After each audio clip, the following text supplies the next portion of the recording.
Hola amigos, ¿cómo están? Qué gusto saludarlos de nuevo. El día de hoy les traigo otro video más sobre el IoT en el cual vamos a hablar sobre las redes wireless. Aquí pues básicamente les traigo información sobre conceptos básicos de algunos de los tipos de redes, donde podemos encontrar documentación y cuáles son los pasos que debemos seguir para poder armar una de estas redes. Sin más preámbulo, iniciemos. Como ya lo mencioné en el video anterior, existen dos principales ventajas por las cuales las redes wireless son las más utilizadas. La primera es que son fáciles de desplegar porque no requieren de cables y que permiten la movilidad de los dispositivos, ya que no existe una conectividad hacia una red cableada y esto permite que los dispositivos se puedan ir movilizando. También les expliqué que aquí vamos a clasificar en tres grandes grupos a las redes PAN, LAN y WAN. En este video vamos a ver principalmente las primeras dos redes. Las redes PAN son utilizadas principalmente para un área muy pequeña o de corto alcance. Estas permiten conectar dispositivos en un área entre decenas de metros. Algunas se enfocan específicamente en consumir menos energía. En este video pues vamos a ver cuatro tipos de redes, las redes Bluetooth, Zigbee, Z-Wave y 6LoWPAN. Primero vamos a hablar sobre las redes Bluetooth, que según Sony son la tecnología de comunicación inalámbrica que puede ser usada para transmisión de datos de corto alcance de un dispositivo a otro. Fue desarrollado en los años 90 por la empresa Ericsson y es uno de las redes más utilizadas a nivel mundial. Existen dos tipos de redes Bluetooth. Primero vamos a ver las redes Bluetooth BR EDR o Bitrate Enhanced Data Array o Bluetooth clásico, como bien lo conocemos, que es el utilizado específicamente para audio streaming y para transferencia de datos. Aquí pues básicamente necesitamos o se monta esta red sobre la banda ISM de 2.4 GHz y puede alcanzar velocidades de transferencia de 1, 2 y 3 megabits por segundo. No es una red que esté diseñada para dispositivos con bajo consumo, consumiendo alrededor de 100 megavatios cuando están en transferencia, y es específicamente los dispositivos que se mantienen mucho tiempo en transferencia aquí. Tampoco está pensada para dispositivos muy pequeños, ya que requiere como mínimo una memoria flash de 2 megabytes y una memoria RAM de 256 kilobytes. Se pueden montar diferentes perfiles aquí en base a las necesidades, donde encontramos auriculares, manos libres, transferencia de archivos, control remoto de audio y video. Este es el estándar que utilizamos principalmente en vehículos para poder escuchar nuestra música en el radio de nuestro vehículo, o bien en los audífonos inalámbricos, o bien poder cambiar canal desde un control remoto a través de esta red. Utiliza principalmente la topología punto a punto, teniendo un dispositivo maestro y un dispositivo esclavo. El dispositivo maestro puede llegar a conectar hasta 7 dispositivos esclavos y puede aumentarse la cantidad de dispositivos en esta red teniendo un dispositivo con las dos configuraciones como maestro y esclavo a la vez. Para más información sobre este tipo de redes puedes visitar su página web, que es www.bluetooth.com, buscar recursos de desarrollo de plataformas y de fabricantes, leer el libro Bluetooth Essentials for Programmers y buscar foros y comunidades en línea que hablen sobre Bluetooth. El siguiente tipo de Bluetooth es el Bluetooth Low Energy, que fue algo que fue evolucionando en base a distintas necesidades que fueron surgiendo en el mercado. Este pues está pensado un poco más para tener más ahorro energético y está pensado más para dispositivos de Internet de las cosas. Aquí ya se soportan, aparte del audio streaming y de la transferencia de datos, otros casos de uso como servicios de localización y redes de dispositivos. Al igual que el anterior, está montado sobre la banda ISM de 2.4 GHz, pero sus velocidades de transferencia son menores, teniendo 125 kilobits por segundo, 500 kilobits por segundo, 1 o 2 megabits por segundo. En cuanto al consumo energético, es mucho más eficiente que el anterior, teniendo dos tipos de consumo en idle en alrededor o menor que 0.5 microamperios y estando en modo de transmisión y recepción menor a 15 miliamperios. Para montar este stack se requiere de un dispositivo con menos recursos que el anterior, teniendo que tener una memoria flash de 200 kilobytes mínimo y una memoria RAM de 32 kilobytes mínimo. Soporta perfiles de monitor de frecuencia cardíaca, sensor de proximidad, dispositivos de salud, beacons, entre otros. Esto pues es básicamente muchas veces utilizado para relojes inteligentes que se conecten a un dispositivo celular, entre otros casos de uso muy utilizados. Al igual que el anterior, soporta una topología punto a punto, que es la más básica. Aquí hay un dispositivo central y unos periféricos, se llaman de diferente manera. Y pues básicamente en esta topología puede llegar a conectar hasta 20 dispositivos. También tiene la opción de poder conectar broadcast en una topología broadcast. Un dispositivo viene y emite señales a su alrededor. Esto es muy utilizado para temas de localización y los dispositivos que estén cerca pues notifican que están cerca y aquí ya se identifican en dónde pueden llegar a estar. Y finalmente también aquí se evolucionó para poder soportar una tecnología en malla. Para más información pueden visitar la misma página de www.bluetooth.com, buscar recursos de desarrollos de plataformas y fabricantes, leer el libro Bluetooth Low Energy de Developers Handbook y buscar en foros y comunidades en línea. Luego, antes de pasar a seguir viendo las otras redes, quiero explicar el estándar IEEE 802.15.4, que es un estándar desarrollado por la IEEE que define las especificaciones de la capa 1 y 2 del modelo OSI y está pensado específicamente para redes PAN y Wireless PAN. Es muy utilizado en el IoT ya que es muy eficiente energéticamente y es muy versátil.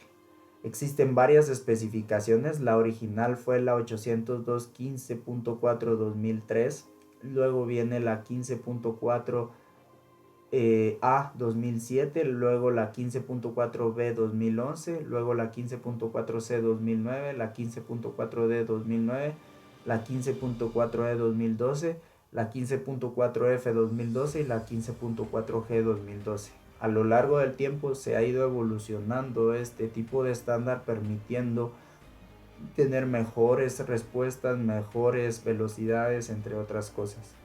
Utiliza principalmente a nivel de capa física tres bandas que son la 866 MHz utilizada en Europa, 915 MHz utilizada en Estados Unidos y Norteamérica y en el resto del mundo 2.4 GHz. Que pues en base al tipo de banda puede alcanzar otras velocidades, pero también se puede ver afectada el rango de cobertura.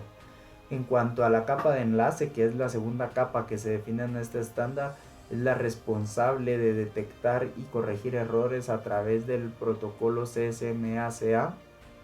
Define una dirección MAC entre 16 y 64 bits para identificar los dispositivos y pues aquí los paquetes se llaman frames y pueden manejar 4 tipos de frames que son de datos, de acknowledge, de beacon y de comando. En cuanto a la topología, esta depende mucho del protocolo que esté arriba, pero básicamente puede soportar topologías estrella o topologías malla. Ahora, hablando de Zigbee, que es un protocolo de comunicación wireless PAN de baja potencia, utilizado en redes de sensores y dispositivos de IoT que permite comunicación eficiente y segura, pues es desarrollado por la empresa Zigbee Alliance. Para poder utilizar esta red se requiere suscribirse a una membresía para poder desarrollar aplicaciones de Zigbee. Sin embargo, si ustedes no quieren entrar a esto, pueden comprar ya un dispositivo que soporte Zigbee. Está pensado para casos de uso de casas inteligentes, de control de iluminación, de control de edificios, de control de fábricas, entre otros. Está montado sobre el estándar IEEE 802.15.4/2003 o el original, Utiliza las bandas de frecuencia ISM de 2.4 y de 915 MHz. Las velocidades de transferencia que puede llegar a alcanzar un dispositivo es de 200 kilobits por segundo en la banda de 2.4 GHz y 40 kilobits por segundo en la banda de 915 MHz. En cuanto al consumo, es un consumo eficiente y está pensado específicamente para dispositivos que puedan tener baterías y que no requieran de alto consumo, teniendo en idle un consumo entre 0.1 milivatio a 1 milivatio, en transmisión entre 5 milivatios y 50 milivatios. Para montar el stack depende de muchas cosas, depende de qué perfil es el que le vamos a montar, depende de qué tipo de dispositivo es el que le vamos a montar, y como mínimo se necesita una memoria flash de 64 kilobytes y una memoria RAM de 8 kilobytes. Tiene perfiles de Zigbee Home Automation, Zigbee Light Link para el control de luces, Zigbee Smart Energy para control energético, Zigbee Healthcare para dispositivos de salud, Zigbee Retail Service para dispositivos que se venden en tiendas minoristas, control de localización, entre otros, Zigbee Business Assistant Zigbee Building Assistant, que sirve para controlar edificios, y finalmente Zigbee Remote Control para dispositivos de control remoto. Soporta dos topologías básicas. La primera es la estrella, donde se pueden llegar a conectar hasta 20 dispositivos, teniendo un dispositivo coordinador o Zigbee Coordinator y dispositivos endpoint. Luego tenemos la topología Maya, que es la más utilizada. Aquí se pueden llegar a conectar hasta 200 dispositivos, y aquí ya se requieren nodos como Zigbee Coordinator, que es el nodo central de la red, el que coordina todo, pero también existen Zigbee routers o enrutadores que básicamente guardan tablas de enrutamiento para poder enviar los paquetes donde se requiera. Para más información sobre esta red pueden visitar su página web, que es www.zigbee.org, asistir o conectarse a su foro de Zigbee Alliance y buscar proyectos y ejemplos de códigos en GitHub. Luego tenemos la red 6LoWPAN, que es otra red que se monta sobre el estándar IEEE 802.15.4. Este pues es un estándar desarrollado por ingenieros de la IETF, pensado específicamente para utilizar el protocolo IPv6 sobre dispositivos con condiciones pues de memoria flash y de memoria RAM muy bajas, pues dispositivos muy limitados, y está pensado, se puede montar no solo sobre redes wireless, sino que sobre redes cableadas como Powerline Communication, entre otras. Sus principales casos de uso son para fábricas inteligentes, para automatización de casas, incluso para automatización agrícola o agricultura de precisión. Como ya lo mencioné, está basado o montado sobre el IEEE 802.15.4. Utiliza las bandas de frecuencias ISM de 2.4 GHz, 915 MHz y 868 MHz.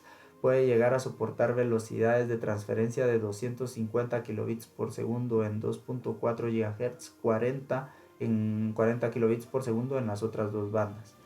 En cuanto al consumo de energía, no se sabe a ciencia cierta cuánto es el consumo de energía que tienen los dispositivos, pero se desarrollaron estándares o protocolos que permiten que se pueda tener un consumo mucho más eficiente, dentro de lo que se encuentran paquetes cortos, bajo consumo, ajuste de potencia, protocolos de enrutamiento eficientes y sensores de bajo consumo. Para poder montar el stack pues se requiere como mínimo una memoria flash entre 20 y 40 kilobytes y una memoria RAM entre 5 y 10 kilobytes.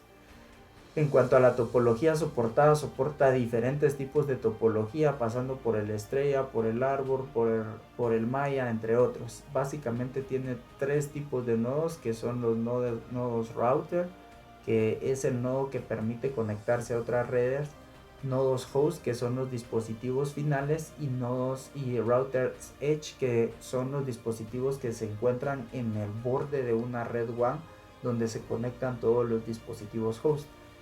Por lo general a veces tienen todas las reglas de enrutamiento que no pueden llegar a guardar los nodos host. Aquí pues pueden conectarse miles de dispositivos en la red dependiendo de cómo se despliegue.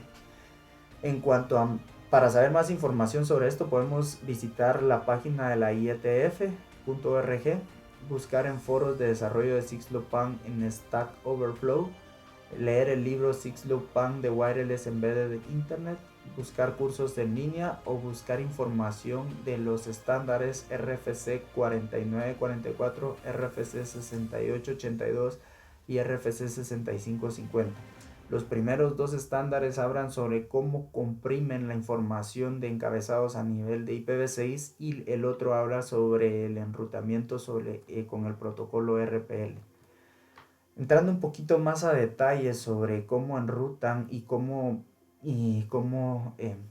comprimen los encabezados en IPv6, pues podemos decir que en estos estándares existen tres formas de comprimir en base a hacia dónde van a enviar los paquetes. Primero es que si los envían a una malla, a un dispositivo dentro de la malla local, pues solo se van a requerir 2 bytes. Luego si los envían hacia una malla, hacia un dispositivo que está fuera de la malla pero que conocen específicamente la dirección, se van a necesitar 12 bytes. Y si envían el paquete hacia un dispositivo afuera de una malla donde no se conoce su dirección, se pueden llegar a manejar hasta 20 bytes. Entonces se reduce de 40 bytes que tiene un protocolo IPv6 normal a entre 2 y 20 bytes en base a cómo se definen en estos estándares. Adicional, en cuanto a enrutamiento, existen dos tipos de enrutamiento. El primero es definido bajo la capa 2, que se define en el estándar IEEE 802.15.4, y el segundo ya está sobre la capa de enrutamiento. Entonces pues básicamente aquí es el estándar RPL el que se maneja, y pues lo que dice este estándar es que hay dispositivos que pueden almacenar tablas de enrutamiento como dispositivos que no tienen la capacidad suficiente para poderlas almacenar. Entonces a estos dispositivos que son muy restringidos, lo que hacen es ir a el router edge donde se guardan todas las tablas de enrutamiento, ahí mandan todos los paquetes y él es el que se encarga de enrutar estos. Esto es lo que se define, y pues pueden visitar y buscar información en los estándares que ya les dije. Con respecto a la última red que vamos a hablar en redes PAN son las Z-Wave, que es un protocolo de comunicación utilizado principalmente en automatización del hogar. Fue desarrollado por la empresa sueca Sigma Designs y luego consumido y comprado por Z-Wave Alliance. Es importante mencionar que solo Z-Wave Alliance es el único que brinda dispositivos de este tipo, y pues está pensado específicamente, como ya lo dije, para automatización en el hogar. Está basado sobre el estándar I2T G9959. Utiliza las bandas ISM de 900 MHz y puede alcanzar velocidades de transferencia de 100 kilobits por segundo en la banda 916 MHz, 40 kilobits por segundo en esa misma banda y 9.6 kilobits por segundo en la banda de 908.4 MHz. Es un protocolo muy eficiente energéticamente, hablando de consumos de microamperios en modo idle y de miliamperios en modo de transmisión o recepción. En cuanto al stack que se debe montar, debe requerir recursos de alrededor de cientos de kilobytes a decenas de megabytes en cuanto a memoria flash, y en cuanto a memoria RAM entre 10 kilobytes y 50 kilobytes. La topología soportada es una topología Maya y puede llegar a conectar hasta 232 dispositivos. Para más información sobre esta red pueden visitar su página web, que es www.zwavealliance.org, o bien visitar foro de Z-Wave Alliance, leer el libro Z-Wave Basics Remote Control in Smart Homes, o bien el libro Z-Wave Essentials.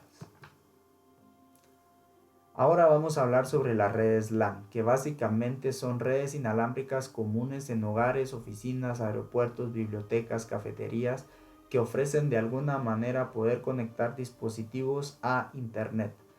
Para esto pues se desarrolló específicamente el estándar Wi-Fi o el 802.11. Existen diferentes definiciones en esta norma que van desde la 802.11 N a H a C, entre otros. Aquí vamos a hablar sobre el Wi-Fi estándar, que es el NOAC, y el Wi-Fi Hello, que es el 802AH. El primero, que es el estándar original Wi-Fi, es el que la mayoría de dispositivos soportan, pues es un estándar de red que permite la comunicación inalámbrica para que los dispositivos conectados a ella se puedan conectar de alguna forma a internet y en un rango de decenas de metros a centenas de metros. Es el estándar por defecto de los teléfonos móviles para conectarse a internet, y por eso es que se ha vuelto muy popular, y también tiene muchos temas de seguridad en ocasiones, debido a que pues por ser uno de los más utilizados, los hackers están en busca de este. Puede utilizarse en casos de uso como en fábricas conectadas, casas inteligentes, así como en agricultura de precisión.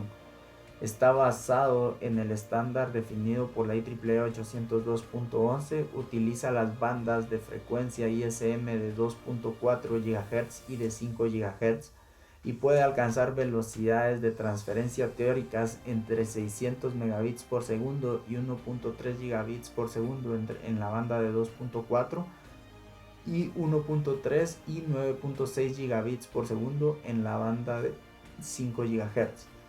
Es importante mencionar que en cuanto a consumo no es un protocolo muy eficiente energéticamente, es una red que consume bastante, consumiendo dispositivos sencillos, dígase termómetros sensores que consumen poco, entre 1 y 2 miliamperios hora. Luego ya si nos vamos a dispositivos más complejos como cámaras web, entre 10 y 20 miliamperios hora.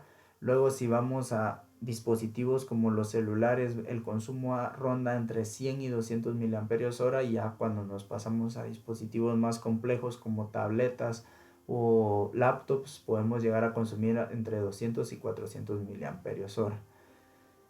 El stack que soporta está basado en su capa 1 por el estándar definido en la norma IEEE 802.11. Está la N y la AC.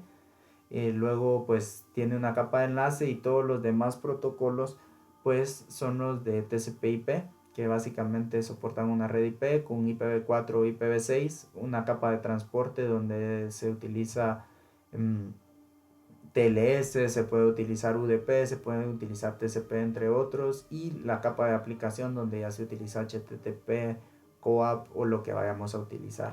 Es importante mencionar que para poder montar este stack se requiere como mínimo entre 256 kilobytes a 1 megabyte a nivel de memoria flash, y a nivel de memoria RAM entre 64 y 128 kilobytes.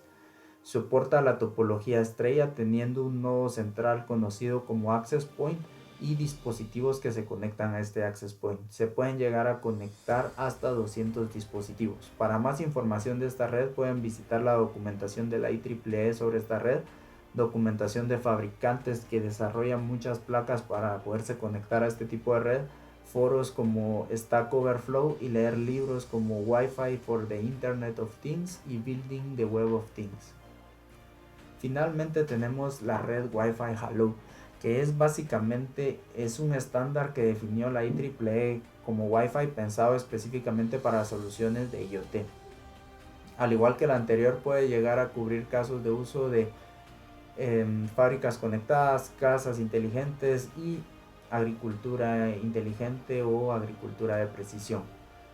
Importante que, a diferencia del anterior, este se monta sobre la banda ISM de 900 MHz, que es lo que define la IEEE. Puede alcanzar velocidades teóricas de hasta 347 megabits por segundo. Es un protocolo más eficiente en cuanto al anterior Wi-Fi, pero pues porque está pensado específicamente para IoT.